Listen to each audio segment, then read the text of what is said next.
Halo Reach has been out for almost 10 long years. And it's coming out in PC, it's coming out, and it hasn't been a lick of good. For a lot of reasons, there's armor locking, bloom, there's people that have overused these armor facilities. I remember in Halo 3 how you can just shoot people in the head and that's how you get a kill. You didn't have to shoot them in the body, you didn't have to shoot them anywhere from the legs, but if we used to have that in that Halo 3 sense and Halo 2. But in Halo Reach, that all changed from the bloom. You had to shoot them all over the arms. The armor would be longer. It just became the same old Call of Duty sense of things. It didn't become Halo sense of things. It changed from you shooting in the head, from you shooting all over the body, getting hit markers, getting all this nonsense that we didn't really need in the beginning.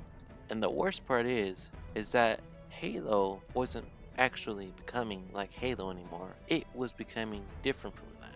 Halo was changing from you are in this Master Chief mind and you can do whatever you want, you shoot whatever you want, and it's easy. From that, now it's becoming like, oh, you're not Master Chief. You're this other person that isn't the Master Chief. You're not overpowering. You're not doing these things that you can do in Forge. You can't do these things in multiplayer.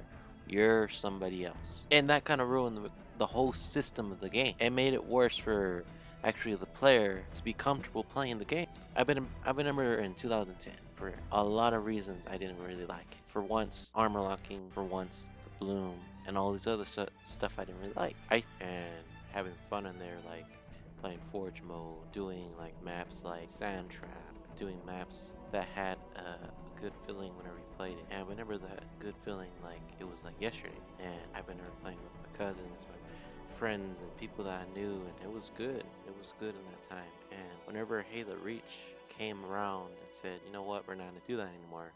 We're not gonna have too much of arena base, feeling. We're not gonna have too much of Halo 3 anymore. We're not gonna have weapons like that.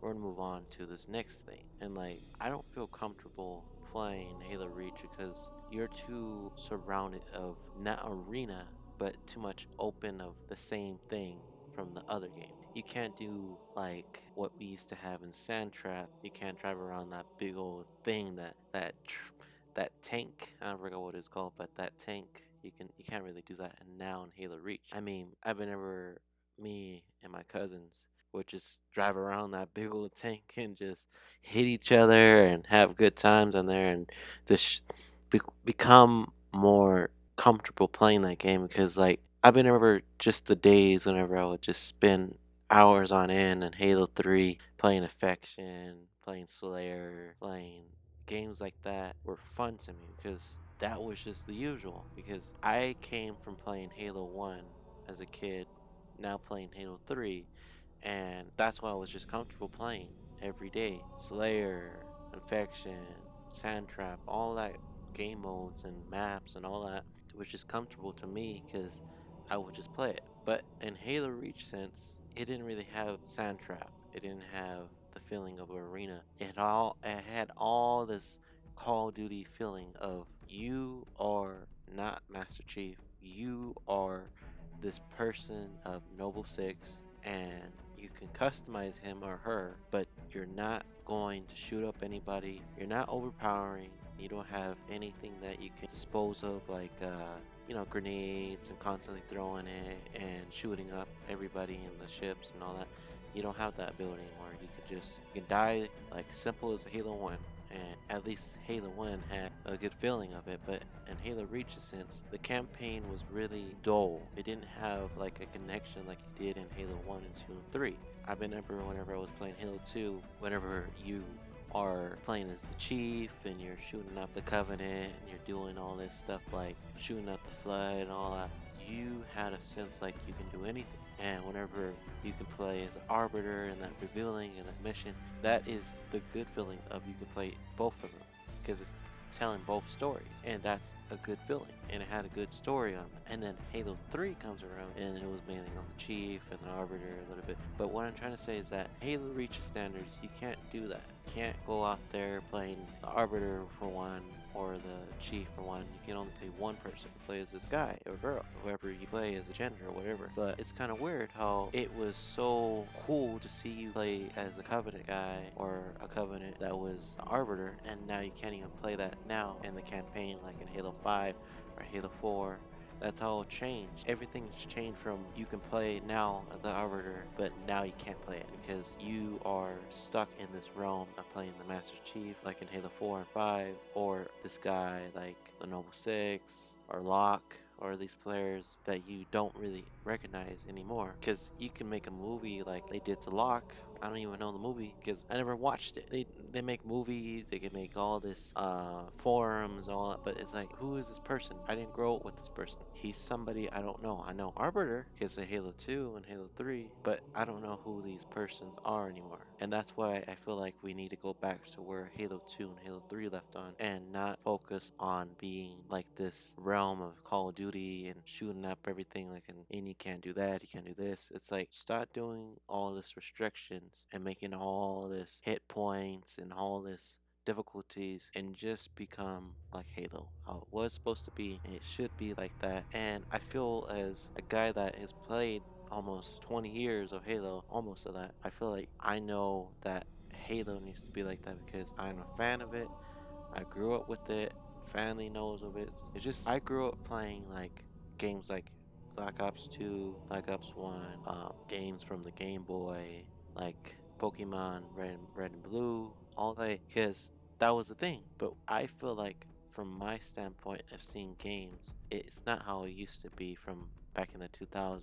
It's changed from you becoming like the Chief and you can do this, you can become the Arbiter and that, having your style. It's become like, oh, we're not gonna give you the choice of that. You are this somebody else, and he's gonna do that, and she's gonna do that. It's like, you're not letting the player be the player and decide for himself. And that'd be cool to see if we can go to that realm of like The Last of Us. You see The Last of Us, you only play as one girl or one guy, or whatever, how they do it, but you can choose how the player reacts to things. Or The Walking Dead, how the series was just about a guy trying to survive from all the zombies, and he got a girl, and that was a little girl, and she's trying to survive, and he's trying to survive, and the whole story was just surrounding to them. It was beautiful because you can decide if she survives or he survives. It's good, but I feel like if you can do what The Walking Dead and The Last of Us does, that would be good because you're trying to make the player the choice maker.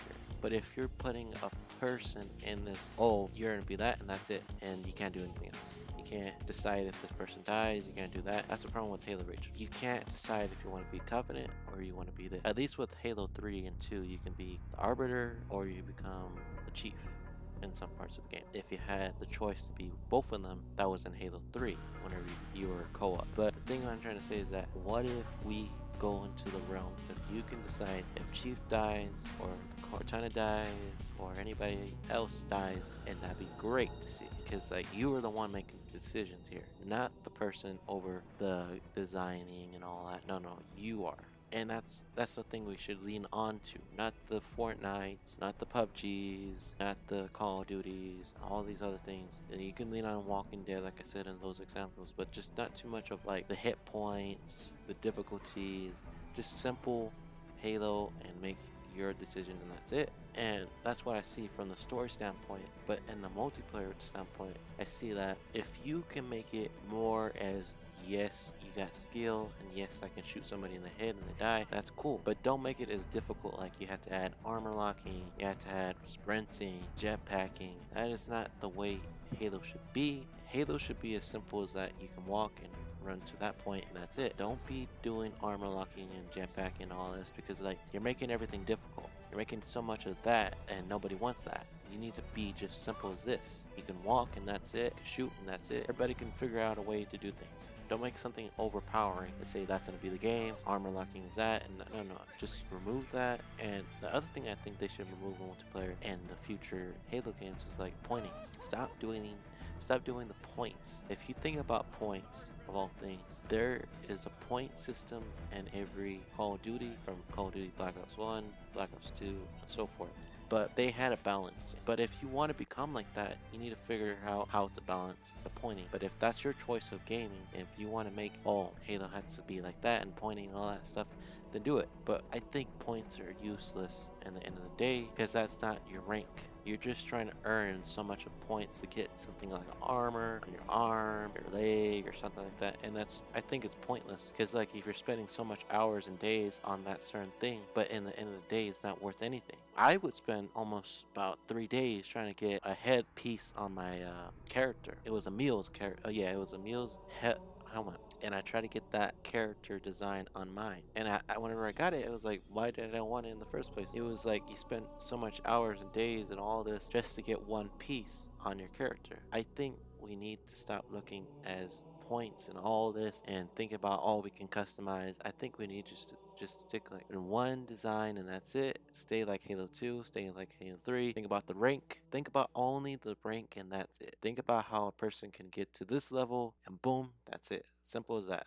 Don't make it as like you have to earn that much hours to do that. I mean, with rank, you can do it any day of the week. You don't have to worry about, oh, that helmet and all that. It's like becoming like Fortnite. No, you don't have to do that and spend all your money and all your time on that certain thing. I think it should just only be about rank and that's it, and it's simple.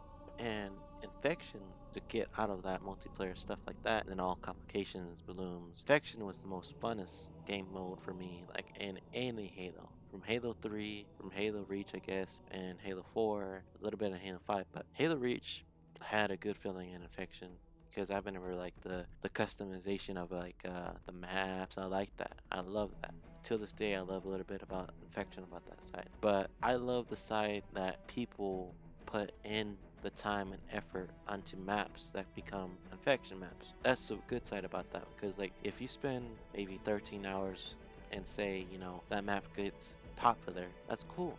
Bungie back in the day would add it. But I feel like Halo 3 brought that feeling like, oh yeah, infection is this. You can do that. You can have maps and whatever and have fun, game nights, whatever. I would do that. I mean, Halo 3 for me, I had a lot of game nights with friends, did a lot of clans like that. You know, just had a lot of fun in there with affection and not too much of seriousness. In Slayer, you're too much serious about getting kills and rank and all that. But just like infection was the most funnest game mode to this day, and I loved it to death. You know, I gave a lot of hours and days on infection, you know, trying to get this much of kills and trying to get that much of that and trying to survive. And it was like, it was all over like zombies, because like in zombies in Call of Duty was my favorite game mode in Call of Duty, because I was seeing World of War in the beginning of zombies, and that was cool. And it, you know, at first I was a little bit frightened because zombies, you know, jumping at you, screaming at you, but Call of Duty had that zombie feeling, and Infection had a zombie feeling too, but at least they were not shooting with blood and all that. And I feel like whenever you see these games from back in the day, they just remind you how you were a kid or a young man or whatever, and you spent time on these games, and they have a lot of good memories on there, you know, or bad or something like that. But at the end of the day, you lean at that game because, man, you spent hours and days on Halo or Call of Duty or whatever, and you had time in there with your family, your friends, and you did a lot of things that to this day some people do. And if you're a person that plays Call of Duty Black Ops 1, 2, and 3, that's cool. And I still play Call of Duty Black Ops 1 and Halo 3 till this day. I play Halo 4 a little bit, but I just have fun because I am a guy that grew up with all that game. I grew up with Black Ops, with Black Ops 1, Black Ops 2. I played that game like no ever other people out here, you know? And I had fun.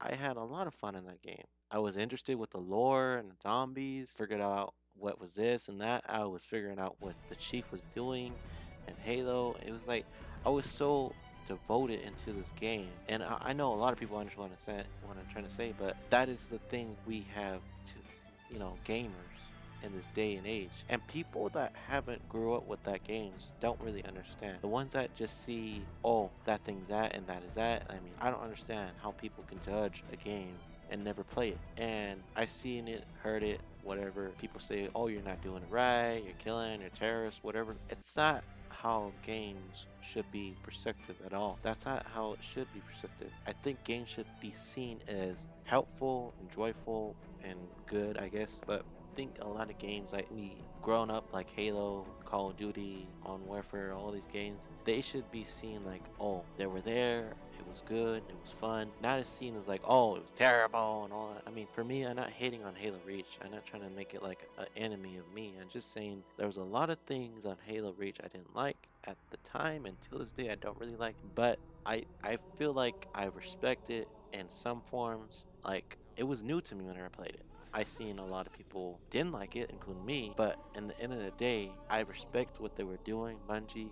I see how they were trying to end it all, I know, but I think I like it, and it wasn't really bad, it wasn't really good, but it's a little bit of a mixed feeling for me. So I give it probably like an 8 with my weird self, but I hope you guys enjoyed my video on Halo Reach, and there's more videos coming out and probably the end of the week or 2 weeks. It's a random schedule. But this is my video, and it's been a big journey for me, and I loved to make this video because, man, I've been planning and making other videos and all this, but this is one of my top lists of videos, and it's been a long thing for coming, just making all this video work and all that. And I loved Halo Reach. It's been 10 years, actually, like I said in the beginning, but it's been a long 10 years coming for this video. But yeah, I hope you guys have a good day, and later. Water, earth, fire,